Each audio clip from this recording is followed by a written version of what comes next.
ముసలి వాళ్ళని కూడా తోడు తీసుకొని వాళ్ళని మీ అందరూ తీసుకెళ్లి ఓటు వేయించాలని మనస్ఫూర్తిగా కోరుకుంటున్నాను.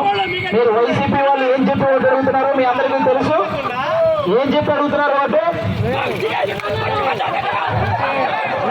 మీ ఇంట్లో మంచి జరిగితేనే ఓటేయమంటున్నారా? అసలు వాళ్ళ ఇంట్లో మంచి జరిగిందా? అందుకే కదా షర్మిలా గారు, సునీతా రెడ్డి గారు బయట తిరిగి చెప్తున్నారు. మరి వాళ్ళ ఇంట్లో మంచి చేయని వ్యక్తి మీ ఇంట్లో మంచి చేస్తారా? మరి కాబట్టి అది మీరు గుర్తుపెట్టుకోవాలి. ఇంకోటి ఏమంటారు, మేము ప్రచారానికి వస్తే కమిడియన్ ప్రచారానికి వచ్చారు అంటున్నారు. అవునా? ఇప్పుడు మనం నేను అడిగితే ఎవరు కమిడియనో మీరే చెప్పాలి.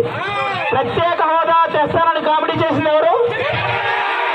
3 రాజధానులు అని చెప్పి కామెడీ చేసింది ఎవరు? సిపిఎస్ రద్దు చేస్తానని కామెడీ చేసింది ఎవరు? జాబ్ క్యాలెండర్ అని కామెడీ చేసింది ఎవరు? పెన్షన్ 3000 గెలిచిన వెంటనే మీ అకౌంట్లో వేస్తారని కామెడీ చేసింది ఎవరు? మరి కామెడీ మొత్తం ఆయన చేసిన కామెడీ అంటే ఎంతవరకు కరెక్ట్ అంటారు?